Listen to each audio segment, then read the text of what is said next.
أعوذ بالله من الشيطان الرجيم. بسم الله الرحمن الرحيم.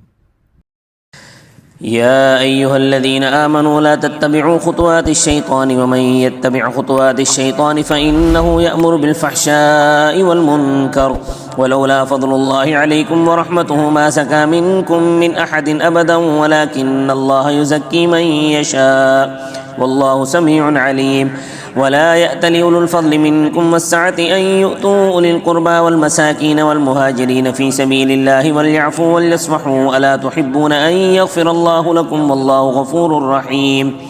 إن الذين يرمون المحصنات الغافلات المؤمنات لعنوا في الدنيا والآخرة ولهم عذاب عظيم يوم تشهد عليهم ألسنتهم وأيديهم وأرجلهم بما كانوا يعملون يومئذ يوفيهم الله دينهم الحق ويعلمون أن الله هو الحق المبين. الخبيثات للخبيثين والخبيثون للخبيثات والطيبات للطيبين والطيبون للطيبات أولئك مبرؤون مما يقولون لهم مغفرة ورزق كريم. يا أيها الذين آمنوا لا تدخلوا بيوتا غير بيوتكم حتى تستأنسوا وتسلموا على أهلها ذلكم خير لكم لعلكم تذكرون. فإن لم تجدوا فيها أحدا فلا تدخلوها حتى يؤذن لكم وإن قيل لكم ارجعوا فارجعوا هو أزكى لكم والله بما تعملون عليم. ليس عليكم جناح أن تدخلوا بيوتا غير مسكونة فيها متاع لكم والله يعلم ما تبدون وما تكتمون. قل للمؤمنين يغضون من أبصارهم ويحفظوا فروجهم ذلك أزكى لهم إن الله خبير بما يصنعون. وقل للمؤمنات يغضضن من أبصارهن ويحفظن فروجهن ولا يبدين زينتهن إلا ما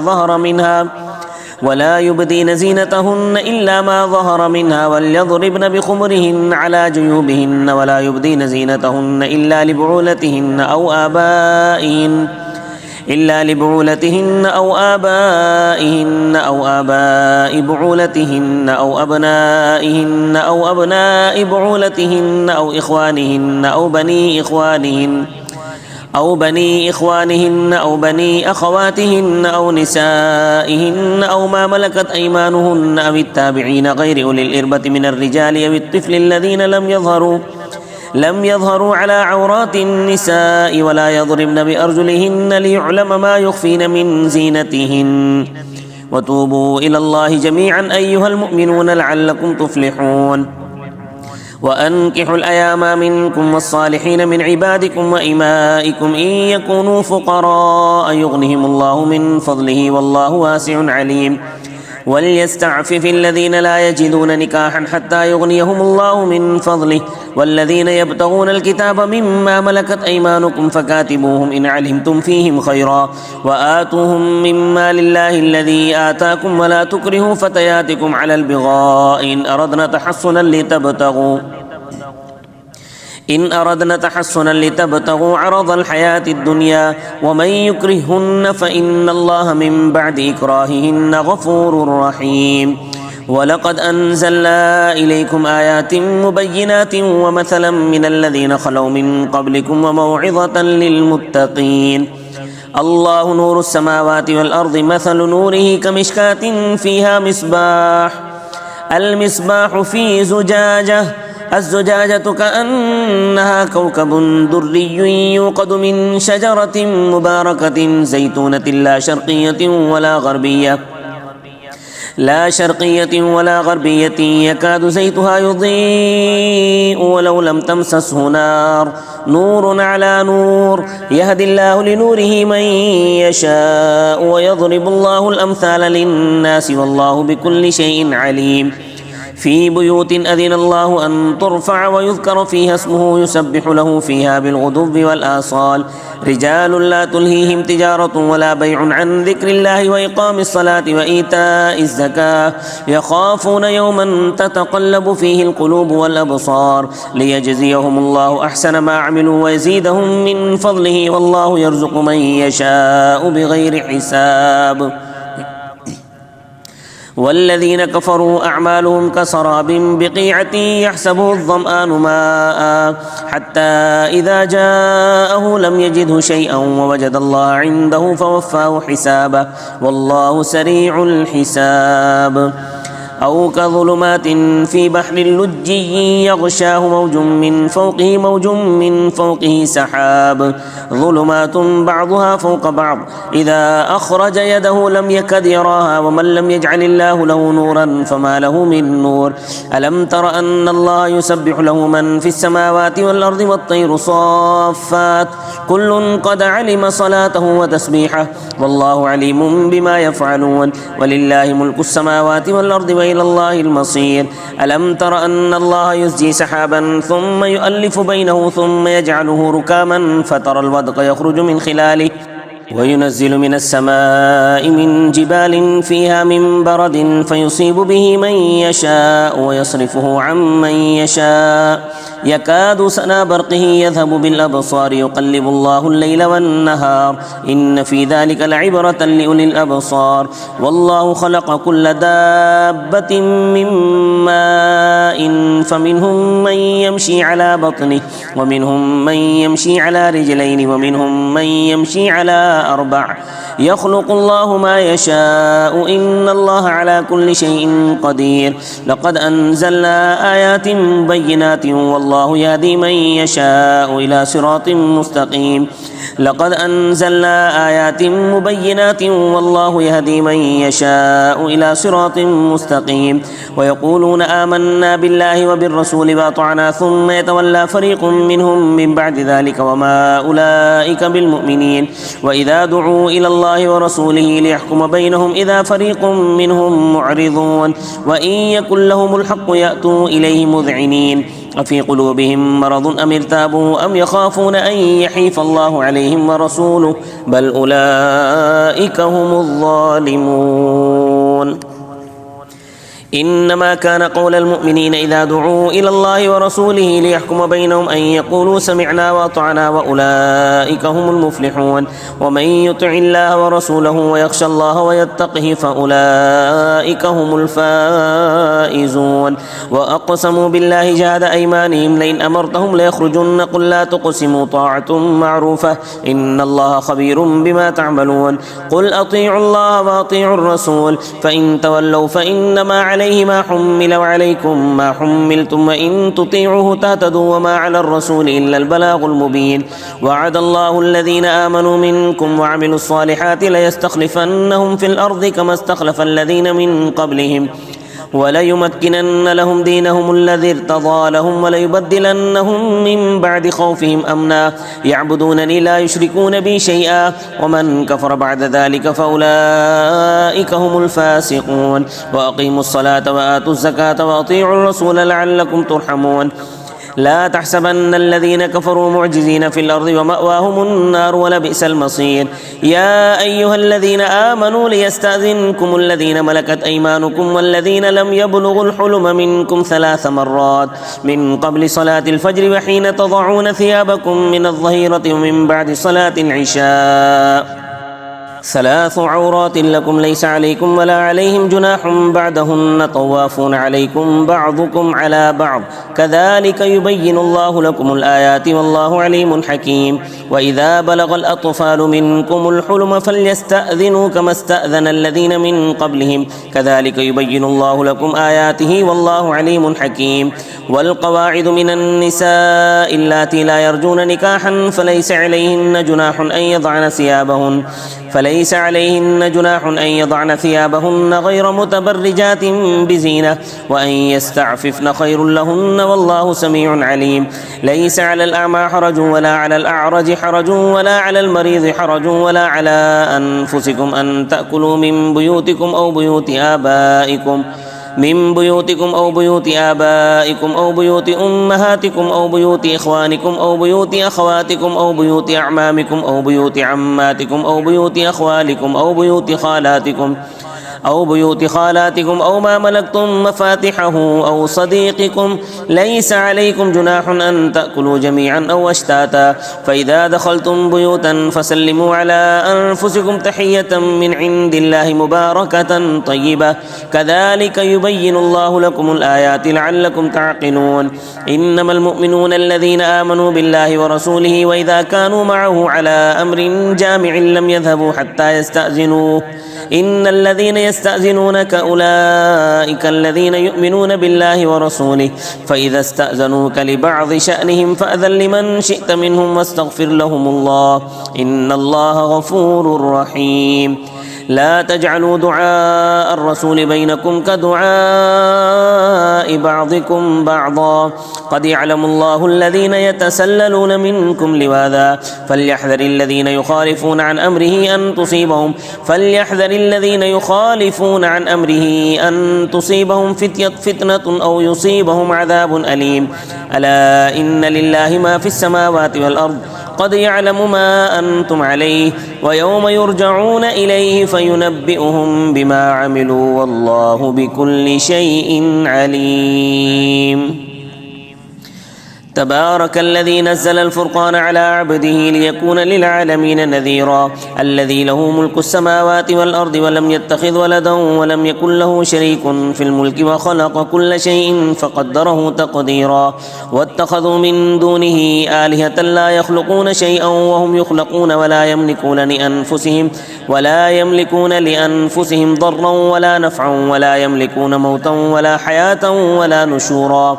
وقال الذين كفروا إن هذا إلا إفك افتراه وأعانه عليه قوم آخرون فقد جاءوا ظلما وزورا وقالوا أساطير الأولين اكتتبها فهي تملى عليه بكرة وأصيلا قل أنزله الذي يعلم السر في السماوات والأرض إنه كان غفورا رحيما وقالوا ما لهذا الرسول يأكل الطعام ويمشي في الأسواق لولا أنزل إليه ملك فيكون معه نذيرا أو يلقى إليه كنز أو تكون له جنة يأكل منها وقال الظالمون إن تتبعون إلا رجلا مسحورا انظر كيف ضربوا لك الأمثال فضلوا فلا يستطيعون سبيلا تبارك الذي إن شاء جعل لك خيرا من ذلك جنات تجري من تحتها الأنهار ويجعل لك قصورا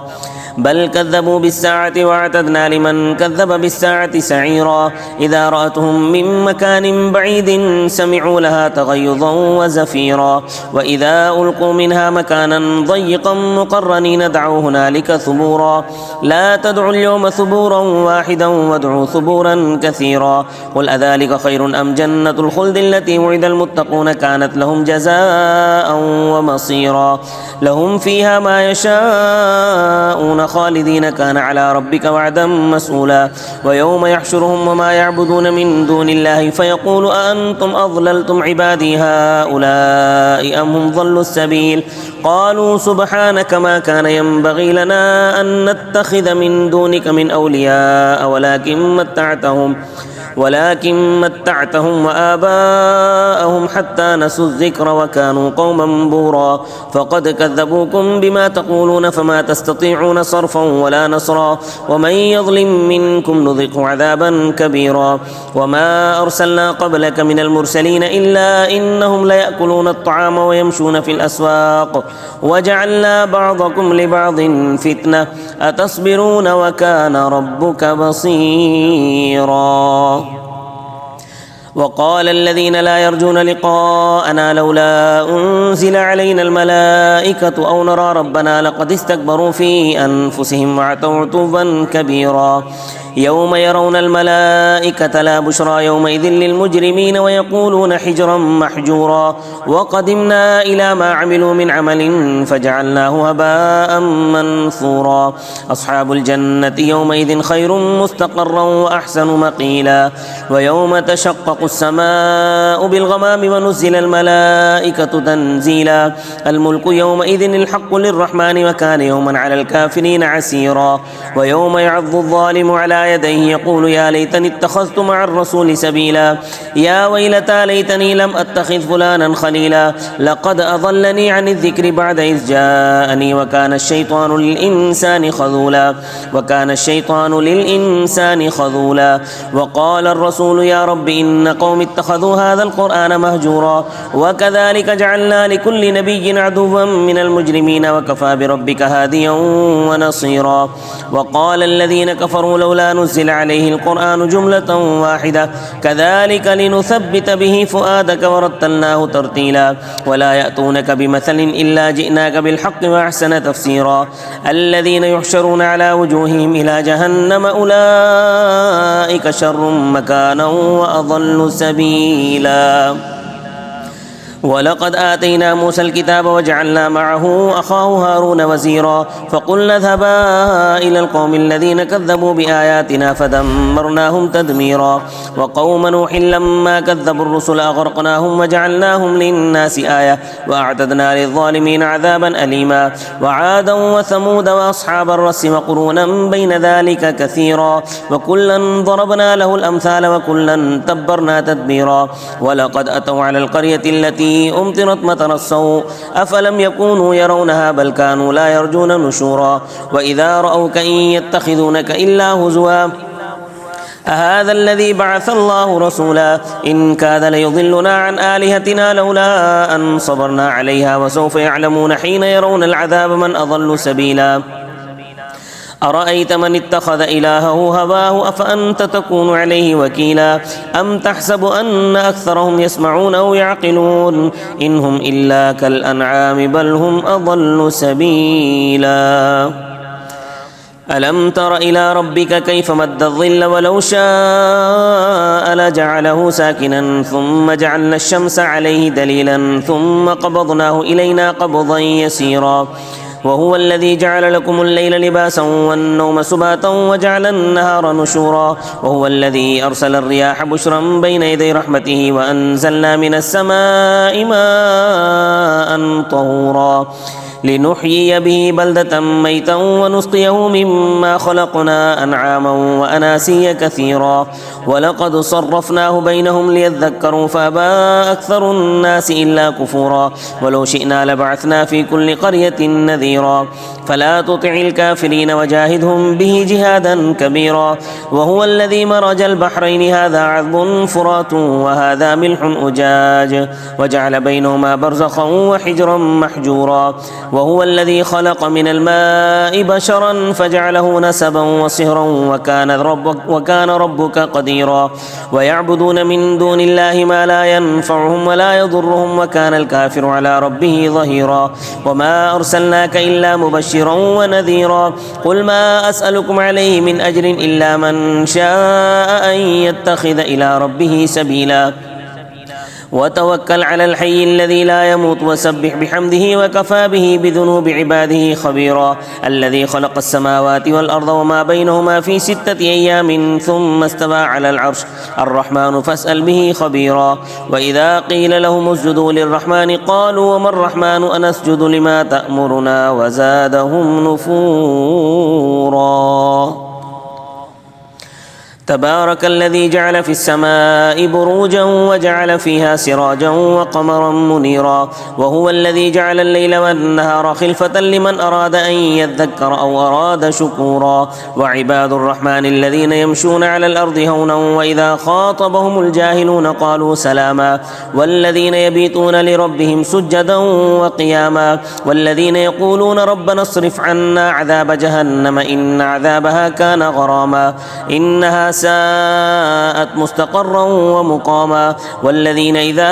أنفقوا لم يسرفوا ولم يقتروا وكان بين ذلك قواما والذين لا يدعون مع الله إلها آخر ولا يقتلون النفس التي حرم الله إلا بالحق ولا يزنون ومن يفعل ذلك يلقى أثاما يضاعف له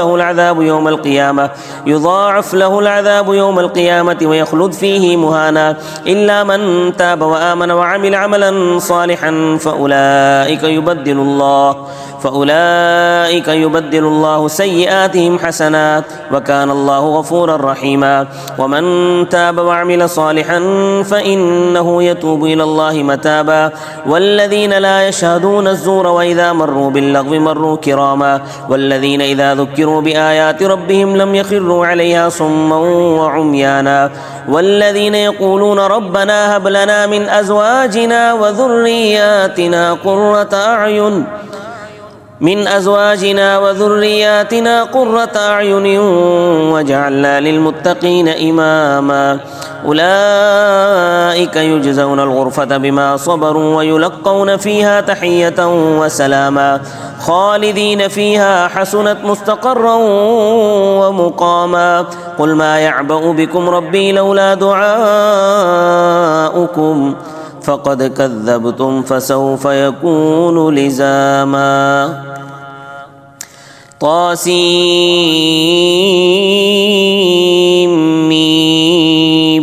تلك آيات الكتاب المبين لعلك باخع نفسك ألا يكونوا مؤمنين. إن نشأ ننزل عليهم من السماء آية فظلت أعناقهم لها خاضعين. وما يأتيهم من ذكر من الرحمن محدث إلا كانوا عنه معرضين. فقد كذبوا فسيأتيهم أنباء ما كانوا به يستهزئون. أولم يروا إلى الأرض كم أنبتنا فيها من كل زوج كريم إن في ذلك لآية وما كان أكثرهم مؤمنين وإن ربك لهو العزيز الرحيم. وإذ نادى ربك موسى أن ائت القوم الظالمين قوم فرعون لا يتقون قال رب إني أخاف أن يكذبون ويضيق صدري ولا ينطلق لساني فأرسل إلى هارون ولهم علي ذنب فأخاف أن يقتلون. قال كلا فاذهبا بآياتنا إنا معكم مستمعون. فأتيا فرعون فقولا إنا رسول رب العالمين أن أرسل معنا بني إسرائيل. قال ألم نربك فينا وليدا ولبثت فينا من عمرك سنين وفعلت فعلتك التي فعلت وأنت من الكافرين. قال فعلتها إذا وأنا من الضالين. ففررت منكم لما خفتكم فوهب لي ربي حكما وجعلني من المرسلين. وتلك نعمة تمنها علي أن عبدت بني إسرائيل. قال فرعون وما رب العالمين. قال رب السماوات والأرض وما بينهما إن كنتم موقنين. قال لمن حوله ألا تستمعون. قال ربكم ورب آبائكم الأولين. قال إن رسولكم الذي أرسل إليكم لمجنون. قال رب المشرق والمغرب وما بينهما إن كنتم تعقلون. قال لئن اتخذت إلها غيري لأجعلنك من المسجونين. قال أولو جئتك بشيء مبين. قال فأت به إن كنت من الصادقين. فألقى عصاه فإذا هي ثعبان مبين ونزع يده فإذا هي بيضاء للناظرين. قال للملأ حوله إن هذا لساحر عليم يريد أن يخرجكم من أرضكم بسحره فماذا تأمرون. قالوا أرجه وأخاه وابعث في المدائن حاشرين يأتوك بكل سحار عليم. فجمع السحرة لميقات يوم معلوم. وقيل للناس هل أنتم مجتمعون لعلنا نتبع السحرة إن كانوا هم الغالبين. فلما جاء السحرة قالوا لفرعون أئن لنا لأجرا إن كنا نحن الغالبين. قال نعم وإنكم إذا لمن المقربين. قال لهم موسى ألقوا ما أنتم ملقون. فألقوا حبالهم وعصيهم وقالوا بعزة فرعون إنا لنحن الغالبون. فألقى موسى عصاه فإذا هي تلقف ما يأفكون. فألقي السحرة ساجدين قالوا آمنا برب العالمين رب موسى وهارون. قال آمنتم له قبل أن آذن لكم إنه لكبيركم الذي علمكم السحر فلسوف تعلمون. لأقطعن أيديكم وأرجلكم من خلاف ولأصلبنكم أجمعين. قالوا لا ضير إنا إلى ربنا منقلبون. إنا نطمع أن يغفر لنا ربنا خطايانا أن كنا أول المؤمنين. وأوحينا إلى موسى أن أسر بعبادي إنكم متبعون. فأرسل فرعون في المدائن حاشرين إن هؤلاء لشرذمة قليلون وإنهم لنا لغائظون وإنا لجميع حاذرون فأخرجناهم من جنات وعيون وكنوز ومقام كريم كذلك وأورثناها بني إسرائيل فأتبعوهم مشرقين فلما تراءى الجمعان قال أصحاب موسى إنا لمدركون قال كلا إن معي ربي سيهدين فأوحينا إلى موسى أن اضرب بعصاك البحر فانفلق فكان كل فرق كالطود العظيم وأزلفنا ثم الآخرين وأنجينا موسى ومن معه أجمعين ثم أغرقنا الآخرين إن في ذلك لآية وما كان أكثرهم مؤمنين وإن ربك لهو العزيز الرحيم واتل عليهم نبأ إبراهيم إذ قال لأبيه وقومه ما تعبدون قالوا نعبد أصناما فنظل لها عاكفين قال هل يسمعونكم إذ تدعون أو ينفعونكم أو يضرون قالوا بل وجدنا آباءنا كذلك يفعلون قال أفرأيتم ما كنتم تعبدون قال أفرأيتم ما كنتم تعبدون أنتم وآباؤكم الأقدمون فإنهم عدو لي إلا رب العالمين الذي خلقني فهو يهدين والذي هو يطعمني ويسقين وإذا مرضت فهو يشفين والذي يميتني ثم يحيين والذي أطمع أن يغفر لي خطيئتي يوم الدين رب هب لي حكما وألحقني بالصالحين واجعل لي لسان صدق في الآخرين واجعلني من ورثة جنة النعيم واغفر لي أبي إنه كان من الضالين ولا تخزني يوم يبعثون يوم لا ينفع مال ولا بنون إلا من أتى الله بقلب سليم وأزلفت الجنة للمتقين وبرزت الجحيم للغاوين وقيل لهم أين ما كنتم تعبدون من دون الله هل ينصرونكم أو ينتصرون فكبكبوا فيها هم والغاوون وجنود إبليس أجمعون قالوا وهم فيها يختصمون تالله إن كنا لفي ضلال مبين إذ نسويكم برب العالمين وما أضلنا إلا المجرمون فما لنا من شافعين ولا صديق حميم فلو أن لنا كرة فنكون من المؤمنين إن في ذلك لآية وما كان أكثرهم مؤمنين وإن ربك لهو العزيز الرحيم كذبت قوم نوح المرسلين إذ قال لهم أخوهم نوح ألا تتقون إني لكم رسول أمين فاتقوا الله واطيعون وما أسألكم عليه من أجر إن أجري إلا على رب العالمين فاتقوا الله واطيعون قالوا أنؤمن لك واتبعك الأرذلون قال وما علمي بما كانوا يعملون إن حسابهم إلا على ربي لو تشعرون وما أنا بطارد المؤمنين إن أنا إلا نذير مبين قالوا لئن لم تنته يا نوح لتكونن من المرجومين قال رب إن قومي كذبوني فافتح بيني وبينهم فتحا ونجني ومن معي من المؤمنين فأنجيناه ومن معه في الفلك المشحون ثم أغرقنا بعد الباقين إن في ذلك لآية وما كان أكثرهم مؤمنين وإن ربك لهو العزيز الرحيم كذبت عاد المرسلين إذ قال لهم أخوهم هود ألا تتقون إني لكم رسول أمين فاتقوا الله واطيعون وما أسألكم عليه من أجر إن أجري إلا على رب العالمين أتبنون بكل ريع آية تعبثون وتتخذون مصانع لعلكم تخلدون وإذا بطشتم جبارين فاتقوا الله واطيعون واتقوا الذي أمدكم بما تعلمون أمدكم بأنعام وبنين وجنات وعيون إني أخاف عليكم عذاب يوم عظيم قالوا سواء علينا أوعظت أم لم تكن من الواعظين إن هذا إلا خلق الأولين وما نحن بمعذبين فكذبوه فأهلكناهم إن في ذلك لآية وما كان أكثرهم مؤمنين وإن ربك لهو العزيز الرحيم كذبت ثمود وثمود المرسلين إذ قال لهم أخوهم صالح ألا تتقون إني لكم رسول أمين فاتقوا الله وأطيعون وما أسألكم عليه من أجر إن أجري إلا على رب العالمين أتتركون فيما هاهنا آمنين في جنات وعيون وزروع ونخل طلعها هضيم وتنحتون من الجبال بيوتا فارهين فاتقوا الله وأطيعون ولا تطيعوا أمر المسرفين الذين يفسدون في الأرض ولا يصلحون قالوا إنما أنت من المسحرين ما أنت إلا بشر مثلنا فأت بآية إن كنت من الصادقين قال هذه ناقة لها شرب ولكم شرب يوم معلوم ولا تمسوها بسوء فيأخذكم عذاب يوم عظيم فعقروها فأصبحوا نادمين فأخذهم العذاب إن في ذلك لآية وما كان أكثرهم مؤمنين وإن ربك لهو العزيز الرحيم